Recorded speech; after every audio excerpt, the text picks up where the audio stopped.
Olá, temos um dado muito grave e muito importante para a gente refletir hoje. Segundo o Anuário Brasileiro da Segurança Pública, a cada 2 minutos uma mulher é agredida fisicamente. Na pandemia, aumentou o número de feminicídios no Brasil em relação a 2019. Aumentou o número de violência doméstica também, de mulheres agredidas dentro de casa por seus companheiros, companheiras, parentes. Enfim, nós vamos conversar hoje com a secretária da Secretaria da Mulher de Cuiabá, Luciana Zamproni, para falar um pouco desse trabalho que foi feito durante esse ano, uma secretaria nova, instalada nesse ano, né? Secretária, muito obrigada por ter aceito o nosso convite de estar aqui.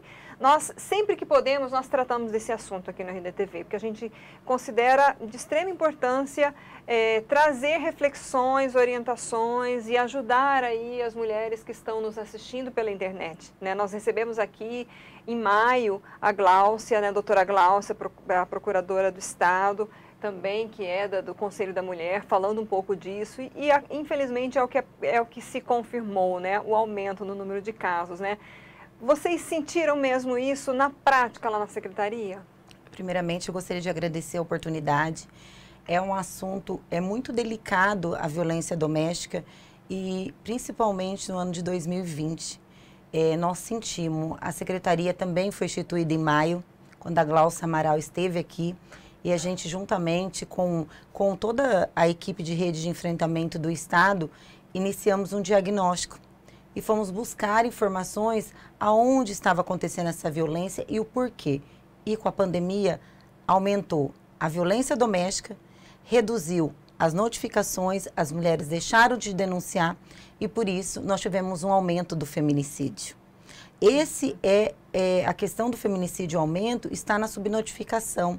O medo nessa pandemia de sair de casa, de denunciar, de como eu vou fazer, como eu vou morar, como eu vou trabalhar. Muitas vezes as mulheres elas dependem financeiramente do seu parceiro.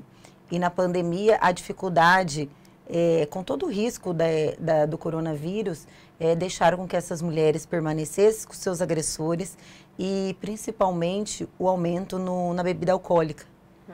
A bebida alcoólica foi uma influência muito grande, porque eles ficaram mais dentro de casa, sem conseguir sair. Então, a ansiedade, várias situações aumentaram e, com isso, as agressões aumentaram de uma forma mais violenta e se tornaram feminicídio em Cuiabá. Que tipos de situações vocês atenderam lá na Secretaria esse ano? Nós temos o espaço de acolhimento, que foi instituído no dia 24 de julho, dentro do HMC. Nesse local que é o atendimento às mulheres vítimas de violência em Cuiabá. E no espaço de acolhimento, ele funciona 24 horas com psicóloga, assistentes, parte jurídica. E lá pra gente teve várias situações, inclusive uma que chocou bastante a nossa equipe. Ela chegou numa madrugada no hospital e ela é uma indígena, afastada numa tribo aqui de Cuiabá. Ela sofria estupro todos os dias do seu parceiro, apanhava. E ela conseguiu fugir numa madrugada, pegar carona, chegar em Cuiabá. Uma vizinha ao qual ela chegou na rodoviária, que acolheram essas pessoas, levaram ela até lá. E a gente acompanhando desde agosto, ela foi acolhida por um filho aqui em Cuiabá. Ela está fazendo atendimento psicológico e a gente vê que a todo momento ela sai de um ciclo da violência, porque todo dia ela lembra momentos, né? E principalmente por causa da crença, a parte que a gente sentiu muito esse ano da violência patrimonial. Foi uma situação que até então era desconhecido de todos. E a violência patrimonial, o marido segurar o cartão da esposa em casa, fazer controle até de mercado, das compras. E isso gera a violência patrimonial, que vem gerar a violência física e que vem gerar outras violências. E temos outros casos, como uma mãe, uma filha também. Nós estamos atendendo, a mãe conseguiu sair do ciclo de violência, 28 anos de casada, e a filha ainda está. Mas o parceiro, ele também está fazendo tratamento. Há uma importância. Até ontem, foi o Dia Internacional da Violência, os homens, né? Em apoio aos homens à violência doméstica. E é importante o tratamento dos homens também. É extremamente importante, porque muitas vezes há uma violência que existe dentro da casa por conceitos patriarcais que vêm da natureza. E muitas vezes há uma resistência no tratamento psicológico, porque se ouve dizer, tratamento psicológico, eu não preciso, eu não necessito, é para aquela pessoa, não é para mim. Então, quando a pessoa ela quebra paradigmas da natureza patriarcal dela, o homem, muitas vezes, ele também sai daquele ciclo com a mulher. E é necessário que fale homens e mulheres para que a gente possa, os dois, porque ele hoje é agressor de uma pessoa, mas amanhã ele é de outra, o ciclo, ela sai do ciclo. Mas será que o ciclo de violência sai do homem também? Na verdade, assim, não justifica, mas muitas histórias de agressores, se você for olhar no seu histórico familiar de origem, ele foi também vítima de uma violência doméstica, de pais violentos, né? Às vezes isso vai se transferindo de uma geração para outra, quase que como uma normalidade, né? Então, assim, você acredita que é importante, é necessário que haja também todo esse... É claro que quem está na lida disso, digamos, né, já procura fazer essa conscientização dos homens, né? Mas, assim, como hoje você sugere, por exemplo, trabalhar com as crianças, com os meninos, as meninas? Como mudar esse conceito, esse ciclo, secretária? Nós inauguramos no espaço de acolhimento o projeto Ludoteca. O projeto Ludoteca é em parceria com o Instituto Sabin e o Laboratório Carlos Chagas. Ele é um projeto que foi idealizado por uma assistente social em Brasília, que sofria violência doméstica, trabalhava dentro do Instituto, e ela levou para o proprietário o sentimento dela enquanto criança, o que ela passava. E nós, dentro da Ludoteca, fazemos trabalho com as crianças e com as vítimas de violência também. Muitas vezes crianças que têm mães que sofrem violência. Faz um trabalho com assistente social, trabalhos lúdicos, de demonstrar para ela que aquilo não é legal, que aquilo não pode. E principalmente, esse projeto a gente queria expandir para os CRAS e para as escolas também. Um momento de pandemia, a gente teve as aulas suspensas, mas a gente já tem atendido essas crianças e visto uma melhora muito grande. A gente teve casos aqui em Cuiabá que foi repercutido da adolescente que sofria do padrasto, anos de violência doméstica, e quando ela completou a maioridade, ela denunciou porque ela não queria que a irmã passasse por isso. E é um caso muito próximo que a gente veio a mídia, veio o que aconteceu. Então, assim, 5 anos sofrendo violência, calada. E agora, a maioridade, qual é o tratamento que se pode ter? Então, o trabalho da Ludoteca é iniciar lá nos 3, 4, 5 anos, buscar conhecer essa criança e levar esse projeto em 2021 para as escolas também. É necessário. Não só a criança, como a mãe, como o agressor também. E o Código Penal incluiu o tratamento, né, obrigatório ao agressor. Obrigatório? Obrigatório. Né? Aquele agressor é uma roda de conversa, Brasília iniciou. Nós, da Secretaria da Mulher, também estamos com um projeto agora em dezembro, terminando de fazer os trâmites legais, para iniciar também dentro de Cuiabá o tratamento desses agressores. É como eu repito, o agressor, quando ele é preso ou quando ele comete com uma mulher, aquela mulher denuncia, e quantas outras vão passar depois? Então, é necessário que seja num contexto geral, da família inteira. Mesmo que aquela mulher que denunciou, aquele agressor não permaneça, mas ele tem que ser tratado obrigatoriamente, ele tem que cumprir a penalidade dele punitiva, nesse sentido também, de se descobrir, é o que a gente falou. Vem de uma natureza muitas vezes patriarcal, que ele já sofreu violência, e ele tem que ter essa compreensão, né? Nas futuras esposas dele, namorada, para que isso também não aconteça. Dentro da experiência da Secretaria, eu sei que grande parte do público, possivelmente, certamente, é de uma classe social mais baixa, pessoas que têm menos condições financeiras, né? Mas vocês perceberam também um aumento em classe média, média alta, classe alta, um aumento também da violência? Chega até a Secretaria esse tipo de denúncia ou denúncias veladas? Não, chega bastante. O que nós sentimos no decorrer de maio a dezembro, com todo o nosso diagnóstico, houve um aumento muito grande da violência na classe média e classe média alta. Chega até a secretaria, pelas próprias redes de enfrentamento, que a gente participa com a defensoria, participa com a delegacia, com a promotoria, com o Tribunal de Justiça. Houve um aumento porque o que acontece? A classe média, ela tem um suporte jurídico, psicológico, mas o medo que aquela mulher tem, muitas vezes é a posição que ela ocupa perante a sociedade, muitas vezes a família ocupa uma posição, muitas vezes o agressor é conhecido da sociedade, existe o medo, existe também aquela condição que muitas mulheres passam, e a gente tem visto essa semana com a Dani Calabresa, que ela é famosa, ela é uma artista, e ela faz a denúncia. E o porquê que não se faz a denúncia? Olha o meio que eu estou. Muitas vezes a denúncia ela é muito sigilosa. Só está o agressor e a vítima. E não se tem testemunhas, não se consegue ter provas. Muitas vezes acontece dela apanhar aquele dia, as marcas saírem. Muitas vezes as agressões não são físicas, são verbais, são patrimoniais. E não se deixa muitas vezes marcas. E vão acreditar em mim? Então, na classe média alta, a gente tem essa situação de mulheres que vêm sofrendo há muitos anos. E o que a gente percebeu também são casamentos longos acontecendo. Casamentos de 20, 25 anos, que houve um aumento do divórcio também, muito alto, por violências. Muitas vezes a gente ouve, eu como advogada, e o escritório, as advogadas falam assim, nossa, eu estou vendo depoimento de senhoras que 25 anos de casada e só agora na pandemia perceberam que sofriam violência doméstica. Nossa.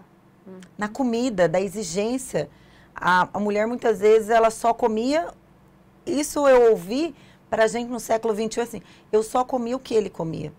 Eu chegava no restaurante, o cardápio ele escolhia. Nossa. Eu nunca escolhi, eu nunca saí para jantar, mesmo no dia do nosso casamento, de 20 anos, 15 anos, eu nunca fui no restaurante que eu pudesse escolher no cardápio o que comer. É até chocante ouvir isso, né? Porque são coisas assim que a gente lê muito nas histórias lá de trás ou em filmes que relatam um pouco de realidades que a gente parecem tão distantes, né? E ao mesmo tempo estão aí do lado. Como, por exemplo, um vizinho pode fazer quando ele percebe que tem ali do lado dele, na porta da frente, sei lá, na porta de lado, né? Uma situação de violência doméstica, que a mulher tem medo. Ou então, sei lá, às vezes tem algum histórico naquela família, o próprio vizinho pode ter medo porque tem envolvimento com algum tipo de ilegalidade. Enfim, qual a orientação para quem está próximo? O que fazer para ajudar aquela mulher? Olha, eu sempre digo, é melhor a gente agir, que a gente perca uma pessoa querida, muitas vezes um vizinho ou um conhecido, ligando imediatamente de forma anônima para o 190. Se você mora no condomínio, informe. Nós estamos tendo uma lei agora que está passando no Congresso que vai ser obrigatório, né, o síndico dos condomínios, quando identificar violência doméstica, fazerem a denúncia. Então, o que acontece? Quando vocês identificarem barulhos reiteradamente, violência, principalmente já aconteceu de eu denunciar de forma anônima, porque eu via que a criança gritava a noite inteira que aquilo não era normal, e os pais estavam brigando onde eu morava, num prédio. Eu não era nem da secretaria, isso faz muitos anos, na hora eu peguei, liguei para o 190 e falei, olha, está acontecendo. A polícia vai até lá, cabe a ela, se ela está machucada, obviamente a polícia já vai encaminhá-la para o hospital, para a delegacia. No caso de não haver a violência física, cabe a ela ter a vontade de fazer a denúncia ou não. Mas eu prefiro agir sempre do que ser negligente e depois ter essa vizinha marcada numa página que morreu por feminicídio. Então, a orientação que eu dou, aquele que identificar uma violência, seja na rua, seja no seu prédio, seja numa festa, ligue imediatamente para o 190 de forma anônima. Não vão saber nem que foi você, mas não seja negligente para depois você ver na página mais uma mulher que morreu por causa do seu agressor. você ter até contribuído pela omissão, né? Pela omissão. Uhum. Nesse caso, a polícia ela vai prender em flagrante. Se ela pegar ali a agressão, se ela pode entrar em qualquer hora no condomínio sem mandado judicial, aproveitando. Sim, a polícia pode entrar a qualquer momento, qualquer horário, desde que ocorra uma denúncia e que ele identifique que a agressão, a vítima, ele é preso em flagrante. No caso de não ocorrer agressão ou o agressor já ter ido embora, só tá a vítima e ela não estar machucada, que ela necessite de hospital, até porque quando essa vítima vai para o hospital, tem a notificação compulsória.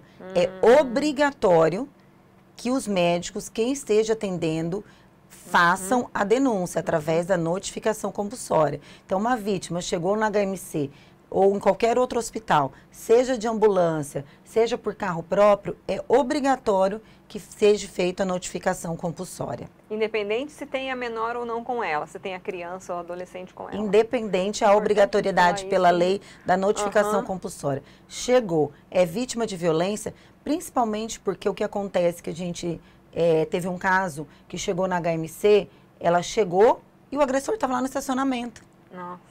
Tentando fazer com que a família não corresse a denúncia. Mas nisso a equipe já é preparada, é treinada dentro dos hospitais públicos e particulares, para que faça a notificação compulsória imediatamente e que seja encaminhado para a delegacia da mulher. E quanto às medidas protetivas, secretária, elas estão funcionando, estão sendo cumpridas? Porque também é um outro medo que as mulheres têm, vou denunciar, o juiz vai determinar a medida protetiva, que ele fique, né, afastado, não chegue perto, sei lá, 500 metros ou o que for, e aí depois ele vai ficar mais bravo e vem para me matar. Eu já escutei muito, assim, esse tipo de medo. E aí? O problema das notificações, as medidas protetivas, no caso, o que tem ocorrido, a gente até teve várias reuniões com o judiciário nesse período de pandemia, junto com o Tribunal de Justiça, junto com os juízes da vara de família. Acontece que ela vai até a delegacia, ela tem decretado imediatamente a medida protetiva, o agressor, ele tem que ter ciência, que é a citação dele quanto à medida protetiva. E na maioria das suas vezes, os oficiais de justiça acabam por não encontrá-lo.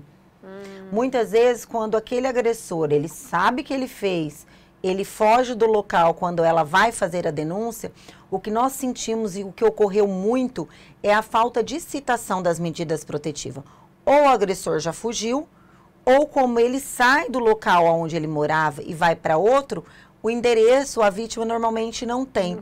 Então, quando ocorre muito das questões das medidas protetivas, ela não é cumprida? Não, não é porque ela não é cumprida.